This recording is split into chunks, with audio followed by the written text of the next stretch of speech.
This is the Bethune-cookman University Wildcat News Feed on Sirius XM, radio channel 142. HBCU, broadcasting from the Wildcat Lab in Daytona Beach, Florida. WELE 1380, The Cat. It's time to hear the good news from BCU.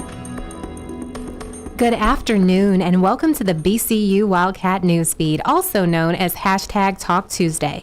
Today we will be discussing the student and alumni leadership at HBCUs.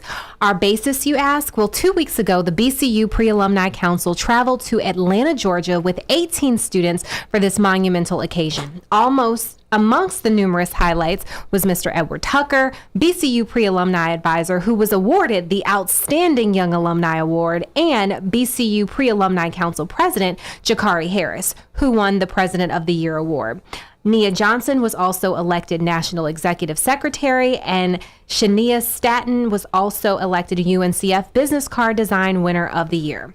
From their numerous awards, exceeded fundraising goals, and record-breaking membership numbers within a year, it's clear that great leadership is key to the transformation that you all have seen at BCU. And today, we have two of the best here to help us spill the tea. First here, we have Mr. Edward Tucker, graphic designer at BCU and advisor for the BCU Pre-Alumni Council. Welcome. Greetings. Thank you for having me, Lady Barnes. Absolutely. We are so excited to have you in the studio today to share some of your leadership tips. And then we also have the phenomenal Mr. Jakari Harris, president of the Pre-Alumni Council and recipient of the UNCF Pre-Alumni President of the Year Award. Welcome. Hey. Thank you. So I'm sure you need no introduction for our audience, but I'm sure several leaders at HBCUs, students, SGA members are curious about the success that you've had. And from knowing you all personally, I know that the key to the success we've seen is the great leadership skills that you all have acquired. So let's get right into it. Brother Tucker and Yes, Mr. ma'am. Harris, could you please tell our audience, what does leadership mean to you all? Okay, well, I'll go first. Well, leadership means to me, I put more emphasis on the mentorship part of leadership because Dr. Bethune said, invest in a human soul. Even Oprah said, I would not have been where I was unless I had bridges to cross. Wow. So leadership to me is, being that bridge for someone to develop and invest in themselves to reach common goals of excellence, because all of us want to be excellent and successful. And also an encouragement piece. You can do it, and this how to do it. Being a guiding light. That's great.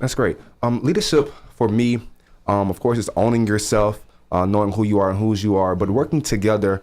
If it's an organization, business on, one goal, and it's just a mindset of understanding that, I'm going to take your thoughts, your ideas, and we're going to bring them both to the table and figure out how can we move forward and progressive in the best way we know how, that we can have the end result that will meet the needs of the organization that we represent and ourselves, so that we can grow continuously and enhance our life skills. Right, and leadership is being a visionary. Correct. You have to see it before you see it.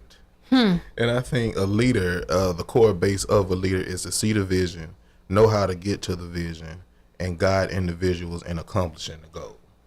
Yeah, and you can't just see the vision and just say what you have is what you want to do. Like Mr. Tucker said, you have to have innovative strategies and skills to ensure that your vision is aligned with your goals, and you have set dates when you want to achieve these visions, because you can have a vision but you sometimes don't have a plan, and that's the issue in today's world at HBCUs and at PWIs. People have a vision, but they don't have that plan, that solid plan in place to execute that vision, and that's where people start getting depressed and feeling without and things of that nature. Yeah, you get complacent in being a wannabe. Right.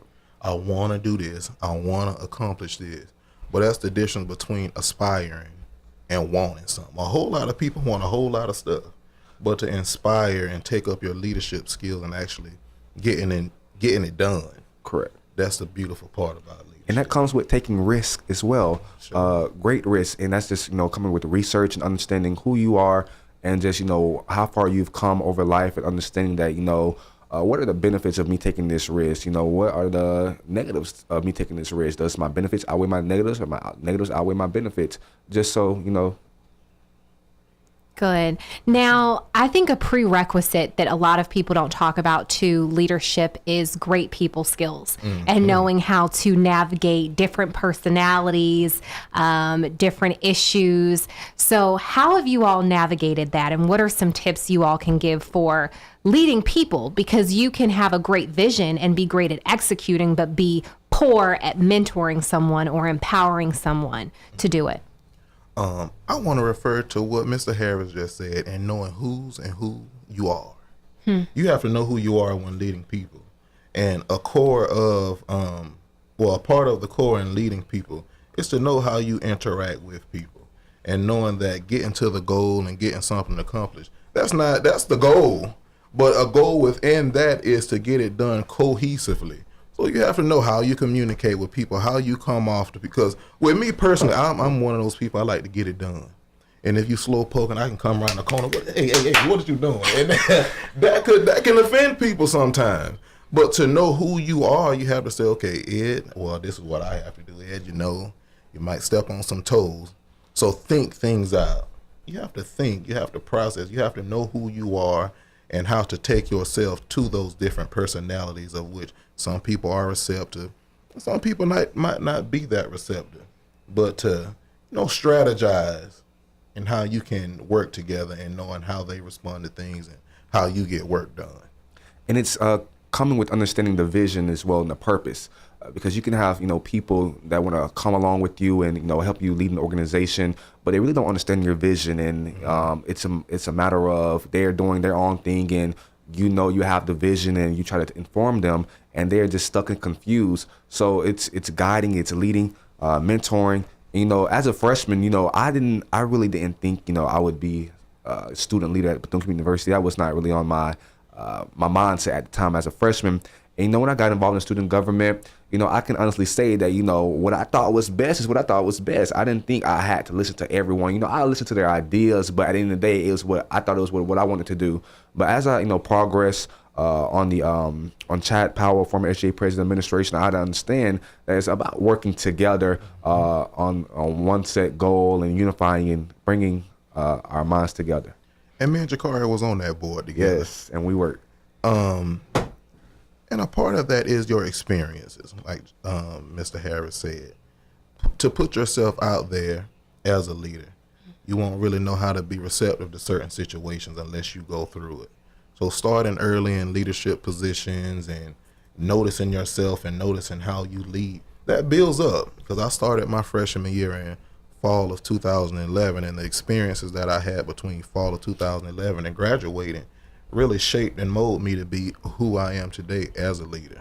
And it was a whole lot of trial and error. But when you get the hang of it and you see what works and what don't work, that's when you build a stronger empire, because you know what to do and what not to do.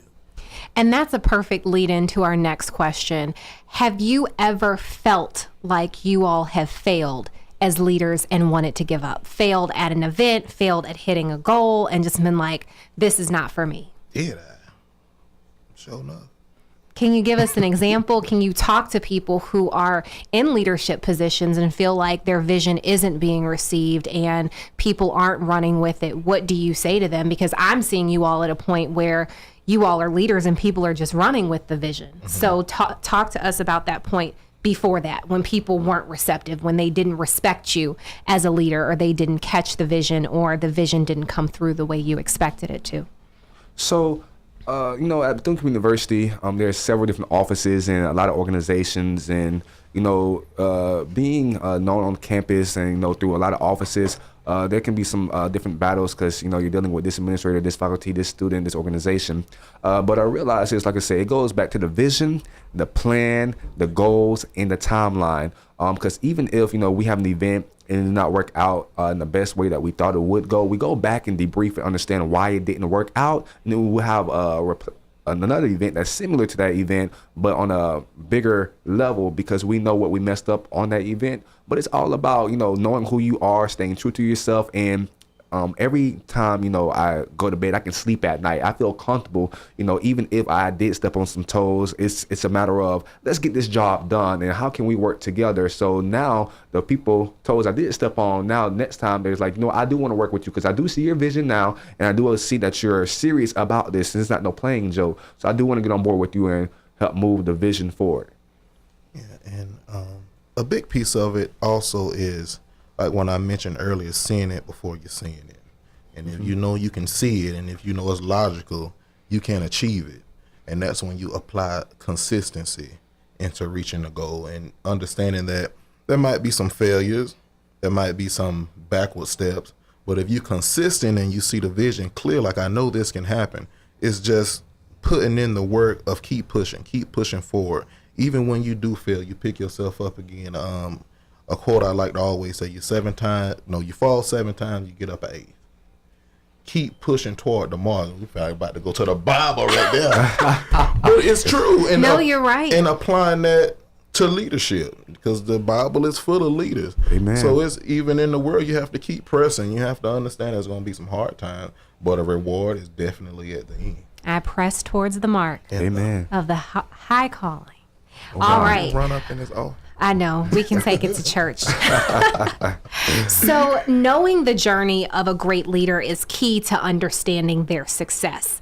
Jakari and Edward, can you tell us about the life experiences you believed shaped you to become a great leader? The number one experience that shaped me to be a leader and have a life goal and wanting to develop leaders, that's ultimately what I want to do. People ask, what do you want to do for the rest of your life? And my response is always to develop leaders. And that derived from the seed of that was actually getting involved in leadership and seeing how your influence can actually transform lives. Like, it's one thing to put on a great event, to make it look good, to have attendance, or, to get money and fundraise.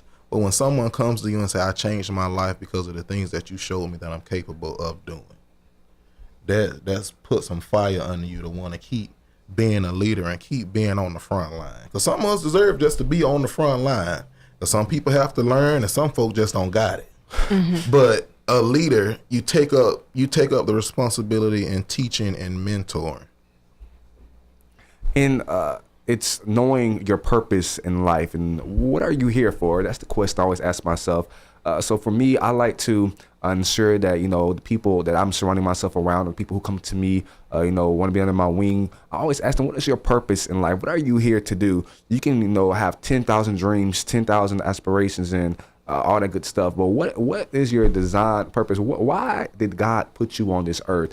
And how can you use that platform to be a better you every day? And how can you use your story, your testimony to help the next brother and sister get through what they're going through? Because he didn't put us here to just look pretty. And I think that's what a lot of people have got confused with leadership. It's not about sitting to say you are a leader. It's all about action. Correct. Whew, that's a word right there. I just had to marinate on that. Is every person for every leadership style? No, like, when do you recognize that you should rethink your team or rethink your tribe? You should recognize it based off of your productivity. Because if you're not getting nothing done, there's always underlying issues. Like, I'm so sorry, y'all. I'm laughing because Mr. Ford has fell asleep on us. But it's definitely your productivity. That's what I look at the most. Because having a cohesive team, you know that you're doing a good enough job in your leadership role to get everybody on one page. So that's how to corral different leadership styles to work together. And with that, you get result. So that's what I look at. I look at your effectiveness and productivity, and especially visibility. Migos released a song not too long ago, and it's Walk It Like You Talk It. So when it comes to boards and just teams, people, apply to leadership positions. Sometimes people just apply just to get it, just so they can have that title, because some people are title driven, and you can identify and hand pick the individuals who are really in it just to change, to be a game changer within the business or organization. So sometimes, some teams I have been on, organizations I've been over, I realize the people I've appointed through an interview process or what have you, maybe they were not fit for that position that I initially appointed them in, but I can see them, being stronger in this position, or I can see them growing in another position, or even if they don't even have a position on the board, I can see them, being associate or something that's working with the board, but it's still enhancing their skills, developing them to be better individuals. Are leaders born or are they developed? I think that can go two ways, because I wholeheartedly believe that leader. I feel like I'm a born leader, because I've been interested in leadership since a child. I was always leading something. But also leaders can be developed. Is a big part of that with natural born leaders, taking up that mentor piece like I talked about earlier, to help individuals with their leadership styles and to be put in certain kind of situations, because everybody didn't come to college who's in, like Jakara said, he didn't come to undergrad anticipating to be a student leader, but it was his experience and what somebody exposed him to make him the great leader he is today. So I think it can definitely go both ways. And people always tell me, Jakari, you're a natural born leader. And I don't believe that. I believe my leadership was developed over time through the obstacles that I faced in life. And just coming here to college. And now I can use those obstacles, like I say, going back to your story, to empower other individuals that, just because you were a drug addict, just because, you were in foster care for all these years, just because you got kicked out of school, does not mean you stop there or you are a statistic. You can do better, you can be better, and you will do better with the right people around you. Jakari, what are your top 2 leadership tips for students at an HBCU? My top 2 leadership tips for students at HBCUs is 1, owning yourself. I say that over and over and over because we have so many students at institutions and just everywhere, period, who look up to social media, who look up and see what their friends are doing and, seeing, what people are saying about them. But when you, like I said, when you know who you are and whose you are and know that only one person, which was God, that made you in his best image, you don't have to worry about what folks have to say. No, that's right. So owning yourself, and even if, you make a decision that everyone does not feel comfortable about, and that's a right decision, you can go to bed and sleep at night without waking up throughout the night, that's a firm decision.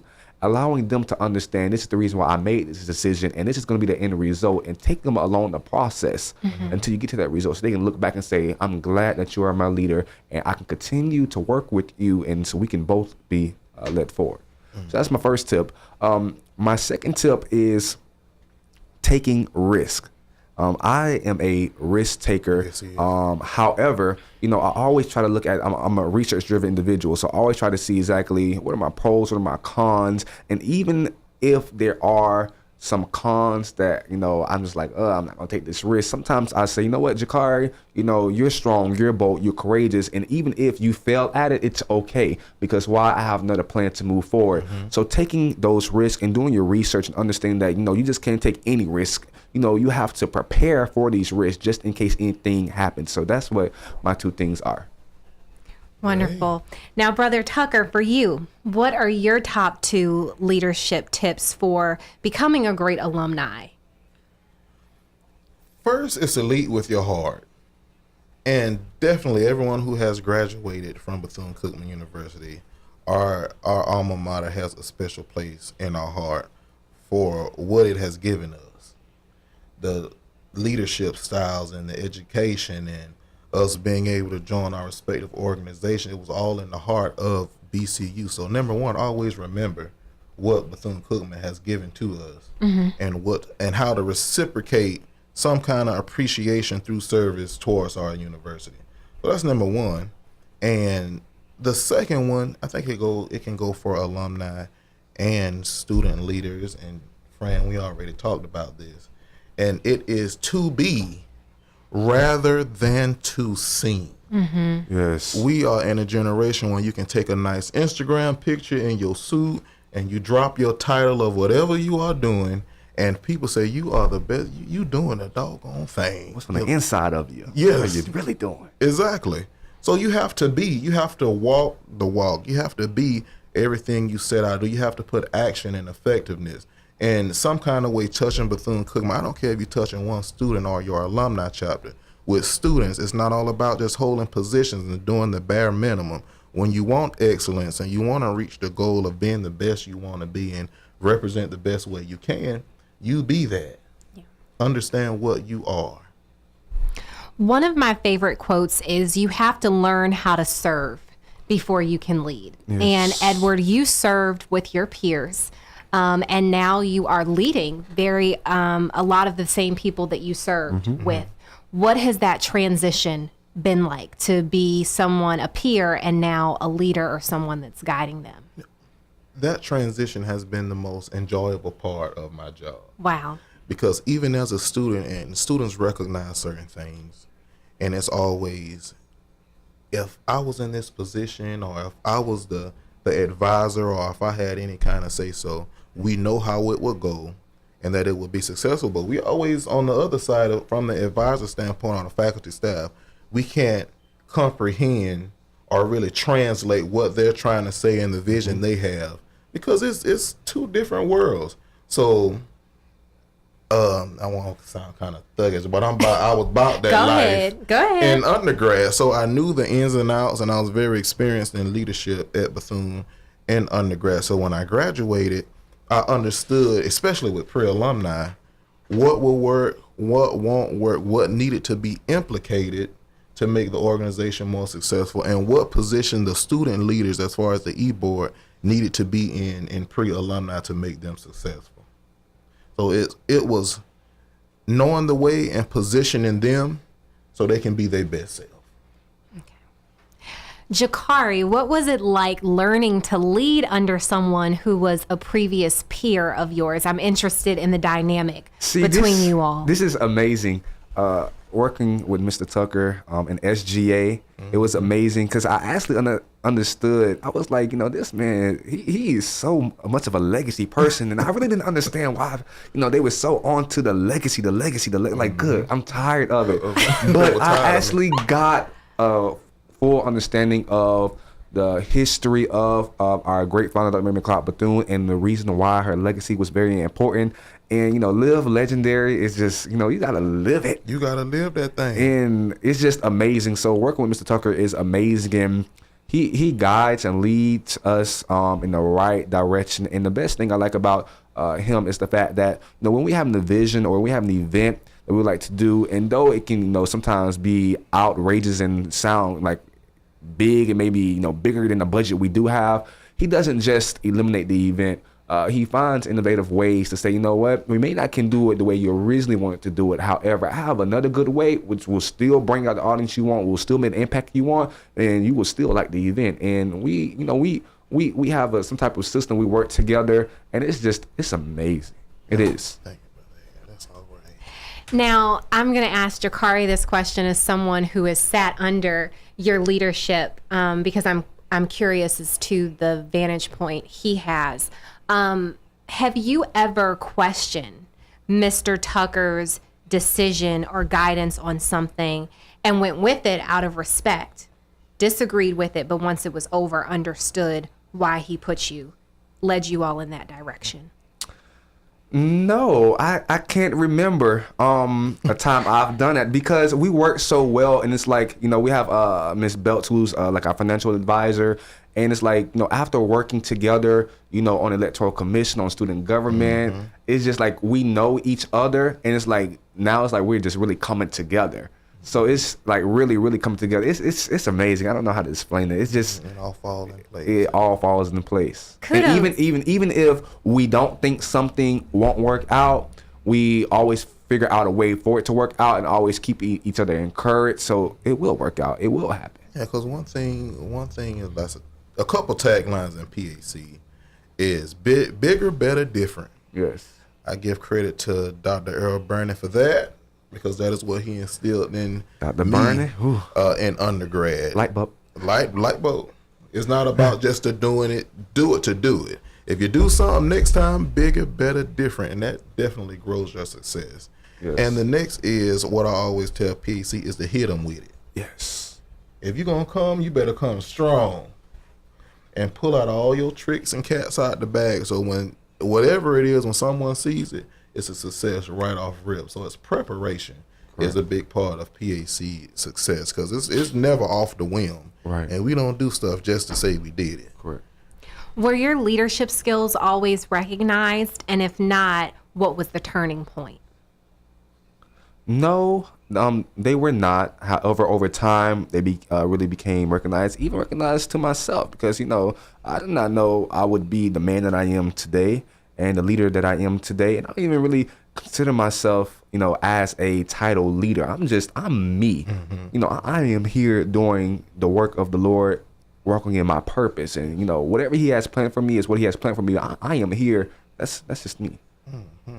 How can students, alumni, staff, and faculty use their leadership skills after they've left their HBCU to still make an impact? It's as simple as applying everything you learned from Bethune-cookman to your current life situation. That is as simple as I can put it. What's the first thing you'll do, Jakari, as an alumni to make sure that Bethune-Cookman University feels your impact? The first thing I will do is give back. I'm already trying to create ways that, say maybe I can't give back, to a student directly, but how can I give back quarterly? How can I give back, 2-3 times a semester or a year, or, what scholarship or, what program I can start that will enable students to be better after I leave and continue. Because, one of my officers said, Jakari, you have a huge legacy on campus. I said, I do. But so just giving back. What is the one gift that each of you all would give to your predecessors? So what is the one gift you would give to the next advisor as in a leadership tip? And what's the next gift, the gift you would give to the incoming president? That's a good question, Lady Barnes. What gift? Jakari, I'm going to let you answer that and let me think. For me, the gift I would give to my predecessor, a gift, a heart for others, because I had to understand that, we as people, we always go through things. We never know what the next person is going through. And just being understanding and, taking the time out to pray for your brother and sister and, put the work aside for a couple minutes and just pray, empower, ensure that their family is good, ensure that their health is, and right. And that's what I've learned to do. And, some of my officers, because sometimes I'll just call them to my room or to my dorm late in the midnight hour and say, we need to pray. And they'd be confused. Jakari is a whole PAC father. Come on, somebody. But yeah. I love it. Okay. Okay, well, I can answer your question now. I would gift a true understanding of the legacy of BCU and Mary McLeod Bethune specifically. Like Jakari said, I was a legacy geek. Anything that had to do with Dr. Bethune and the Bethune-cookman University. The archives. Yes, I was an archive king. And it's a big piece of it is honoring the legacy of Dr. Bethune, but also emulating it, which is her love for people. Like Jakari mentioned, her heart for the people, her political activism. It's about emulating. When you emulate. Mm-hmm. And it ultimately brings success because it brought her success. Okay, now, in closing, what's next for both of you all? Well, for me, I am going to graduate school. I have made up my mind solidified. Because a man with many hats, I was trying to figure out for a while, what do I want to do next? Mm-hmm. And what will make me the most money? And coming to the foundation of let me do my heart's desire because I know that will make room for me. And like I always say, it's developing leaders. Mm-hmm. So I'll be enrolling in the master's program for higher education. Amen. Wonderful. Yes. Awesome. Yes, education.